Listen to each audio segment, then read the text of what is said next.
Hey, deep divers, welcome back.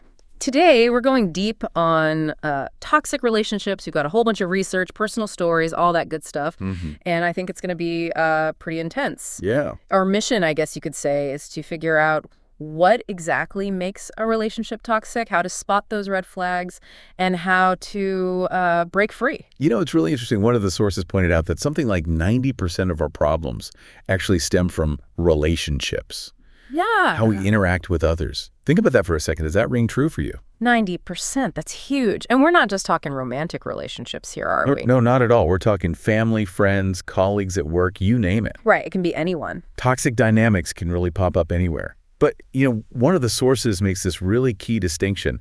It's not just about disagreements or personality clashes. We all have those. A toxic relationship is fundamentally imbalanced. It's about power. And one person using negative behaviors like aggression, control, jealousy to maintain that power over the other person. So how is that different from a healthy relationship, that may be just going through a rough patch? That's a great question. And you know what? Even the best relationships hit bumps in the road. Oh, yeah. That's just life, right? The difference is in the foundation. Healthy relationships, they're built on love and reciprocity. Both people feel safe and respected, Right. and they feel empowered to grow. But in a toxic relationship, that foundation is fear, control, insecurity. One person's needs are consistently prioritized, Right. often at the expense of the other person's well-being. One of the sources uses this analogy of love being like a cycle. In a healthy relationship, it flows back and forth, right? But if it's just one person giving and the other one taking, Yeah. eventually someone gets depleted. Oh, absolutely. Have you seen that happen, like in real life? All the time. A classic example is codependency. One person, and it's often driven by low self-esteem, becomes so fixated on taking care of the other person's needs that they completely neglect their own. It creates this really unhealthy dynamic where one person feels constantly drained while the other, thrives on that dependence. Okay, so let's talk about those red flags. Yeah. The source gives us this whole list. Constant arguments, walking on eggshells, feeling drained. Those are all pretty obvious, right? But what about some of the more subtle things that might be harder to recognize? Right. Sometimes toxicity can be really insidious. One subtle sign is gaslighting. Gaslighting. Yeah, it's a manipulation tactic where one person actually tries to distort the other person's reality, Oh, making them question their own memories or even their sanity. that sounds scary. It can be very confusing and isolating for the person experiencing it. The source gives an example like a partner constantly criticizing your appearance or putting down your accomplishments. So you start to doubt yourself over time. Exactly. Or they might just deny things that happened, Okay. saying like, oh, you're imagining things or you're too sensitive. Oh, I see. It's all a way to erode your self-confidence and make you more reliant on them. So even if there's no yelling or outright abuse, that slow drip of negativity can be just as toxic. Absolutely. It can be incredibly damaging to your self-esteem. Yeah. And it often goes hand in hand with another subtle sign of toxicity, which is control. Control. It might start small, like wanting to know your passwords or checking your phone, but it can quickly escalate to controlling your finances, your social circle, even your career choices. The source talks about this need for control often stemming from the dominant person's own insecurities. Right. It's not really about love then, is it? It's about power. That's a really key insight. The dominant person might disguise their control as care or concern, Yeah. but deep down, it's about maintaining their position of power in the relationship. They feel threatened by the other person's independence or, even their success. So you're saying that even something like jealousy, which some people think of as passionate, can actually be a red flag. Absolutely. In a healthy relationship, there's trust and security. Jealousy might pop up every now and then. We're all human. But it's addressed through open communication, not by controlling the other person's behavior. Right. In a toxic relationship, jealousy is often used to justify possessive and controlling actions. It's about limiting the other person's freedom, not about love. Okay, this is getting pretty deep here. Yeah. So let's say you're starting to recognize some of these patterns in your own relationship. What keeps people stuck? It seems counterintuitive, right? It is really complex, but the source highlights some common reasons. Fear of loneliness, low self-esteem, and just the difficulty of breaking habits. Oh, yeah. We often underestimate how powerful those forces can be. I think we should break that down a little bit more because I think a lot of people can relate to those fears, even in healthy relationships, right?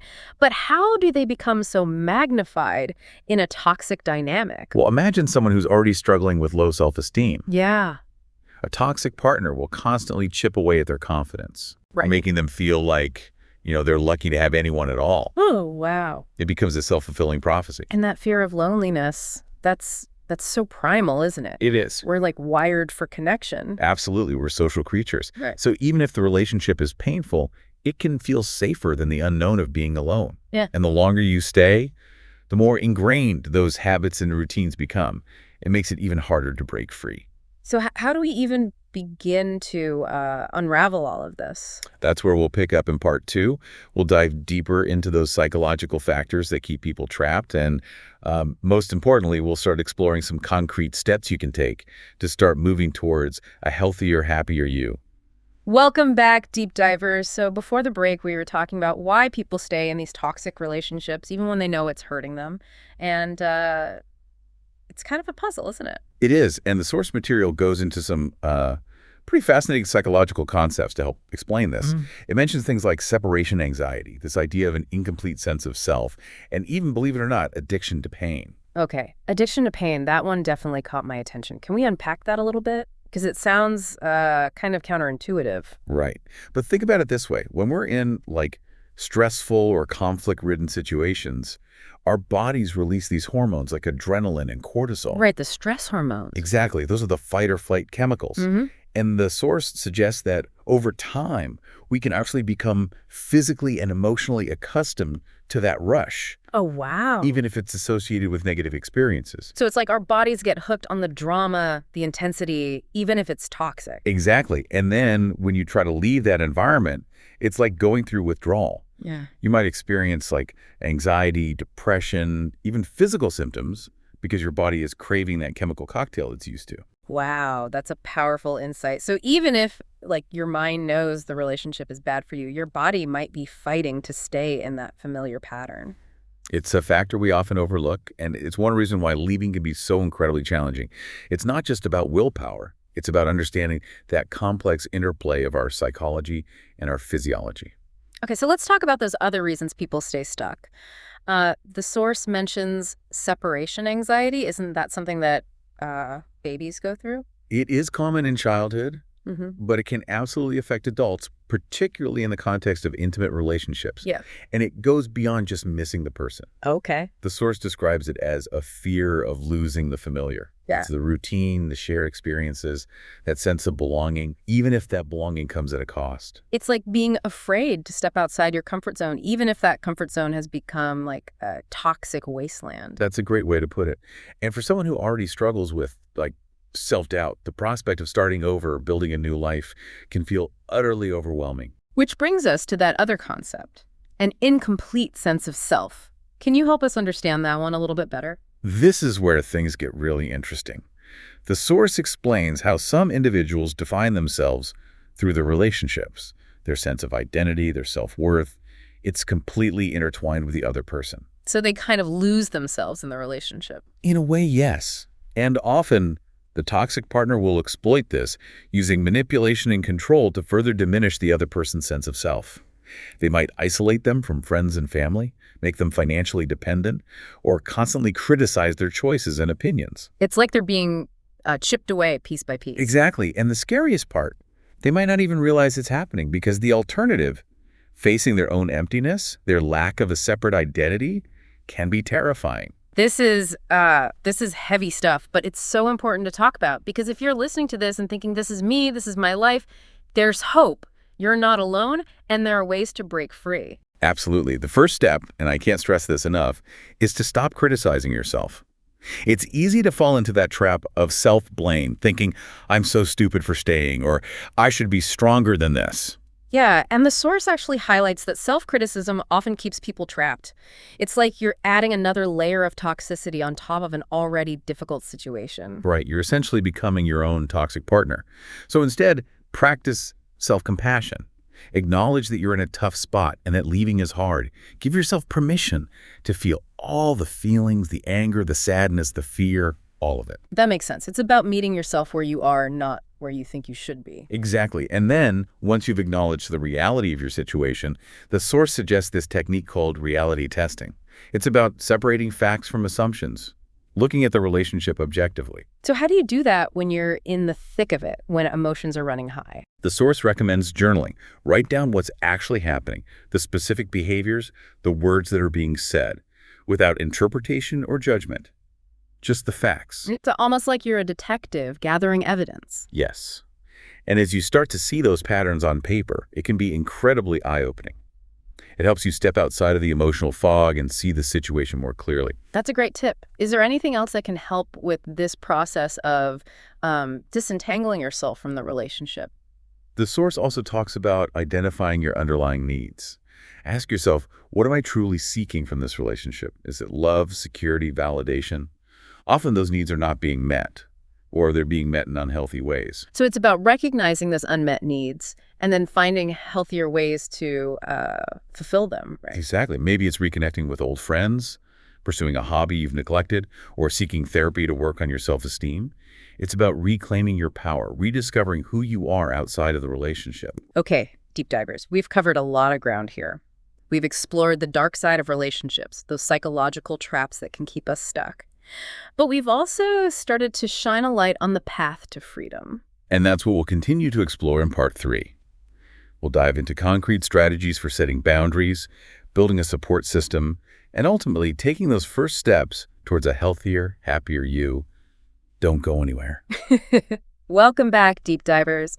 So we've spent this deep dive exploring the signs of a toxic relationship and, some of those reasons why people stay stuck, even when things are really bad. Right.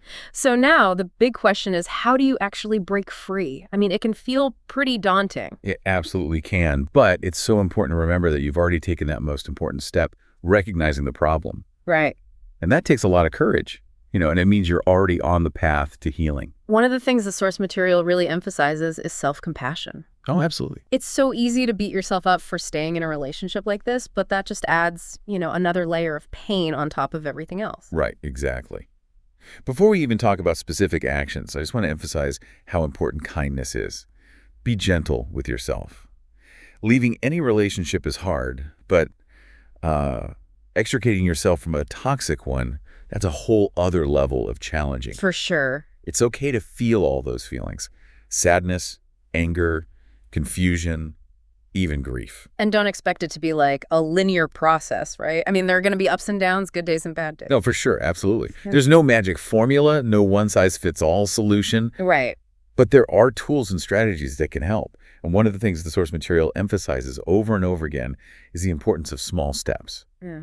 You don't have to do everything at once. Yeah. Start with something manageable. Okay. Something that feels empowering. Like what? Can you give us some concrete examples? Sure. One of the most powerful things you can do is just start setting boundaries. This could be anything from limiting your contact with that toxic person to just, saying no more often, to refusing to engage in those circular arguments that never really go anywhere. But what if the other person resists those boundaries? The source talks about how toxic individuals often use manipulation tactics to maintain control. Right. And that's where having a support system is crucial. Yeah. Talk to trusted friends, family members, a therapist, right. Anyone who can offer a listening ear, an unbiased perspective, and, just some encouragement. It's like building a safety net. Exactly. So you don't feel like you're going through this alone.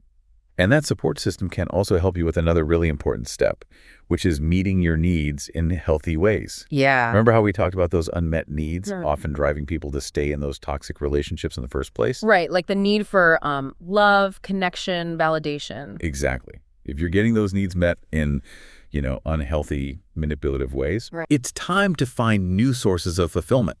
That might mean joining a club, volunteering, reconnecting with old friends, or even, exploring a hobby you've neglected. Yeah. It's all about filling your cup with positive experiences, rediscovering who you are outside of that toxic dynamic. And sometimes, that means seeking professional help, right?